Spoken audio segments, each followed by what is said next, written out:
नमस्कार साथियों, आप जो ये दृश्य देख रहे हैं ये है प्रयागराज शहर फाफा मऊ पुल का। और जैसा कि आप लोग देख सकते हैं ये गंगा नदी का किनारा है। और जब हम बात करते हैं इस ब्रिज की साथियों, तो इस ब्रिज का नाम है करजन ब्रिज। तो आज हम लोग करजन ब्रिज के बारे में बात करें। तो आप देख सकते हैं रेलवे है और साथ ही साथ आप देखेंगे तो रोड, रेलवे और रोड दोनों ब्रिज एक साथ मिक्स करके बनाया गया है। तो चलिए अभी हम लोग चलेंगे ऊपर और देखेंगे वहां का व्यू कैसा देखने को मिल रहा है साथियों।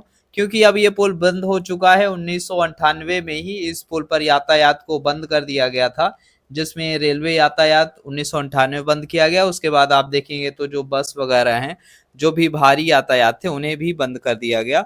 और मैं इस समय हूँ साथियों तेलियरगंज के पास। और यहाँ से आप देखेंगे तो यहाँ से आप लेफ्ट डायरेक्शन में एक रोड है और ये सीधे आपको लेके जाता है करजन ब्रिज के पास। तो कुछ ऐसा रास्ता हमें देखने को मिलता है साथियों।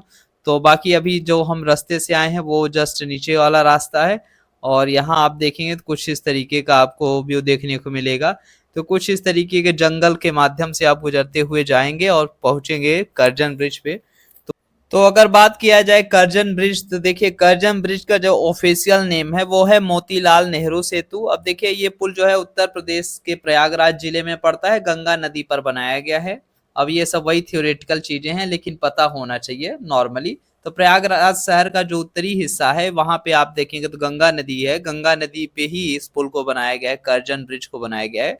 और ये कब बनाया गया था साथियों, तो याद रखना है 1905 में बनाया गया था। 1905 में स्टार्ट हो गया था। और जैसा कि आप लोग देख सकते हैं कुछ इस तरीके का आपको व्यू देखने को मिलता है। तो काफी खूबसूरत व्यू आपको यहाँ से देखने को मिलेगा। साथ ही साथ आप देखेंगे तो बगल में जो फाफा मऊ वाला पुल है वो भी आपको देखने को मिल जाएगा। अभी आगे चलकर और हम दिखाने वाले हैं। बाकी अगर यहाँ से आप खड़े होकर देखते हैं तो आपको थोड़ा बहुत ही देखने को मिलता है। इसका रीजन एक पेड़ पौधे बहुत ज्यादा हैं।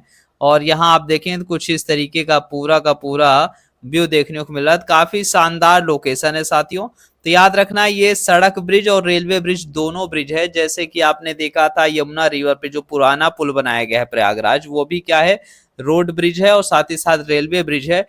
फर्क बस इतना है साथियों कि जो ये वाला ब्रिज है इसमें जो ट्रेन है नीचे नीचे जाती थी और जो बाकी गाड़ियां हो गई, वाहन हो गए, वो ऊपर ऊपर जाते थे। जबकि पुराने पुल में क्या था साथियों, जो यमुना नदी पे बनाया गया पुराना पुल, उसमें जो वाहन है वो नीचे नीचे जाते हैं और रेलवे ऊपर से जाती है। बस फर्क इतना है, ठीक है। बाकी आप देख सकते हैं कुछ इस तरीके का आपको व्यू देखने को मिलता है। अगर साइड से देखें तो यहाँ पे आप देखेंगे तो रेलवे के लिए बनाया गया है नीचे से रास्ता। तो ये रेलवे नीचे से जाती है और बाकी ऊपर से क्या जाती है, बड़ी वाहन, मतलब कार वगैरह। उस टाइम पीरियड में तो कार वगैरह बहुत कमी हुआ करती थी, तो जो बस वगैरह हो गई तो वो सब आपको इसी रास्ते पे चलते हुए देखने को मिलती थी। तो देख सकते हैं काफी शानदार व्यू देखने को मिला है यहाँ पे। और यहाँ से अगर हम नीचे की तरफ देखते हैं तो कुछ ऐसा शानदार व्यू देखने को मिलता है साथियों। तो काफी खूबसूरत नजारा आपको यहाँ से देखने को मिलेगा। तो जब भी मौसम थोड़ा सा सही हो, बादल हो आसमान पे, जरूर घूमने आइए।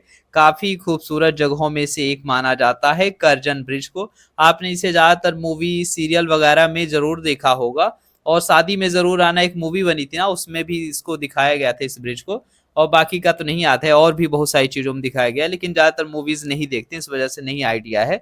बाकी शादी में जरूर आना देखे थे, इस वजह से याद है कि उस मूवी में दिखाया गया था।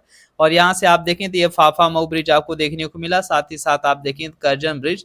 तो यहाँ पे आप देखेंगे तो ज्यादा, देखिए ज्यादा चौड़ी फिलहाल रोड तो नहीं देखने को मिलती, लेकिन हाँ सही है। सोचिए उस टाइम पीरियड में इतना बहुत ज्यादा था। 1905 का दौर कुछ अलग था और आज का टाइम पीरियड अलग है। आज आप देख रहे हैं 6 लेन ब्रिज बनाया जा रहा है बगल में ही। तो बाकी आप देख सकते हैं कुछ इस तरीके का। अगर 1905 में बनाया गया तो बहुत बड़ी बात है। और बात करते हैं करजन ब्रिज नाम क्यों दिया गया, तो देखिए 1905 में ना जो भारत के वायसराय हुआ करते थे वो थे करजन, ठीक है, लॉर्ड करजन जिन्हें बोला गया। तो अगर आपने भारत का इतिहास पढ़ा होगा तो आपने जरूर पढ़ा होगा जब अंग्रेज भारत आए थे तो लगभग 1600 में भारत आ गए थे अंग्रेज। अंग्रेजों की बात कर रहे हैं, पुर्तगाली तो 1498 में ही आ गए थे। ये फिलहाल इतिहास पढ़ते पढ़ते बहुत टाइम हो गया तो याद हो गया है। तो इतना याद रखना है कि 1600 में ईस्ट इंडिया कंपनी भारत आ जाती है। फिर उसके बाद जब उन्होंने बैटल ऑफ प्लासी, प्लासी का युद्ध लड़ा 1757 में। फिर उसके बाद आप देखेंगे बक्सर की लड़ाई लड़ते हैं। फिर इलाहाबाद की संधि होती है। इलाहाबाद की संधि के बाद आप देखते हैं तो अंग्रेजों का एक तरीके से ऑफिशियल तौर पे भारत में जो रूलिंग स्टार्ट हो जाती है, ठीक है। तो तो बात किया जाए ऑफिशियल तो एकदम अगस्त 1765 से ही अंग्रेज भारत पे रूल करना स्टार्ट कर देते हैं। फिर उसके बाद आप जानते हैं 15 अगस्त 1947 में जाके हमें आजादी मिलती है।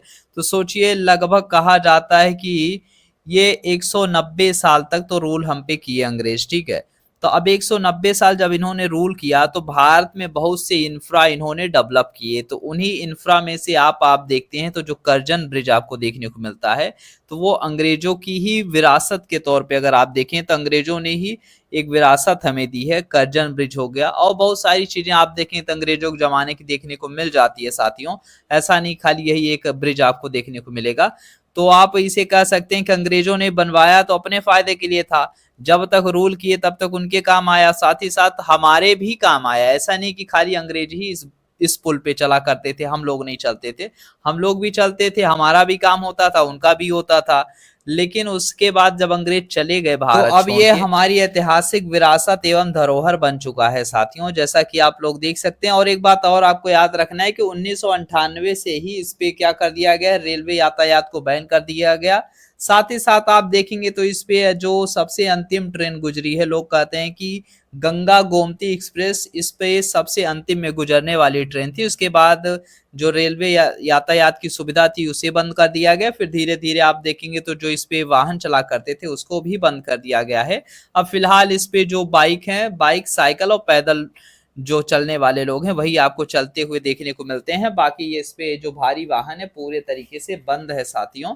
लेकिन हाँ, यहाँ से व्यू आपको काफी शानदार देखने को मिलेगा, चाहे वो 6 लेन ब्रिज हो या फिर फाफा मऊ वाला ब्रिज हो। आप देख सकते हैं फाफा मऊ ये लखनऊ रूट वाला ब्रिज आपको देखने को मिल जाता है साथियों। और कहा भी जाता है कि प्रयागराज शहर में अगर आप स्काई वॉक की चाहत रखते हैं तो आप फिर इस पुल पर जरूर आइए। और साथ ही साथ आप जब इस पुल पर चलेंगे तो आपको ऐसा फील होगा कि आप स्काई वॉक कर रहे हैं। ऐसा लोगों की कहावत भी है प्रयागराज शहर में। तो बिल्कुल आप जरूर आइएगा करजन ब्रिज पे। और साथ ही साथ आप सामने देखेंगे तो आपको सामने 6 लेन ब्रिज देखने को मिल रहा है। ये लगभग 2026 तक में कंप्लीट होगा, अभी कंप्लीट नहीं होगा साथियों। फिलहाल इतना आपको बता दे रहे हैं। तो जो 6 लेन ब्रिज है वो 2026 तक में कंप्लीट होगा, न्यूज़पेपर में भी निकला था। बाकी आप देखेंगे तो गंगा रिवर फ्रंट रोड आपको देखने को मिल जाती है साथ ही साथ। और यहाँ आप देखेंगे तो पूरा पूरा गंगा रिवर फ्रंट रोड आपको देखने को मिल रही है। तो गंगा नदी के किनारे पे कुछ इस तरीके का खूबसूरत तरीके से जो बनाया गया है रोड, वो काफी शानदार लगा। और एक चीज अगर हम बात करते हैं करजन के बारे में तो देखिए करजन जो थे 1899 से लेके 1905 तक भारत में वॉयसराय के पद पे रहे हैं, ठीक है। और कहा जाता है कि इनके टाइम पीरियड में बहुत सारे काम हुए, ऐसा नहीं कि खाली इन्होंने इस पुल को बनवाया। इन्होंने बहुत अच्छे भी काम किए, बहुत खराब भी काम किए। देखिए जब भी कोई शासक आता है तो वो अपने माइंडसेट के अकॉर्डिंग काम करता है, जो उसको बोला जाता है वहां से। क्योंकि ब्रिटिशर्स का जो मेन उद्देश्य था भारत पे शासन करने का, वो उद्देश्य था कि यहाँ से ज्यादा धन अपने देश ले जाना, ठीक है। अब उसके लिए जो जो योजनाएं बनानी पड़े या फिर जो भी विकास करना पड़े, वो सारे काम अंग्रेजों ने किए ताकि वो क्या करें, यहाँ से ज्यादा धन का दोहन कर सकें, ठीक है। तो करजन ने अपने कार्यकाल के दौरान क्या क्या काम किए इसकी बात करें तो पुलिस प्रशासन में सुधार 1902 में करजन के द्वारा किया गया। फिर उसके बाद आप देखते हैं विश्वविद्यालय आयोग यूजीसी की स्थापना जो है 1902 में करजन के ही टाइम पीरियड में की गई थी। भारतीय विश्वविद्यालय अधिनियम पारित हुआ 1904 में। फिर आप देखते हैं वहीं पे कलकत्ता कारपोरेशन एक्ट 1899 में, मतलब जब ये अपॉइंट किए गए थे तभी आया था। और प्राचीन स्मारक संरक्षण, मतलब ये प्राचीन धरोहर है, इनके संरक्षण का भी काम इन्हीं के टाइम पीरियड में ये अधिनियम पारित किया गया था 1904 में। साथ ही साथ आप देखें बंगाल विभाजन 1905 में किया गया। तो बंगाल विभाजन इन्होंने जो किया ये इनका सबसे खराब कामों में से एक माना जाता है बंगाल का विभाजन।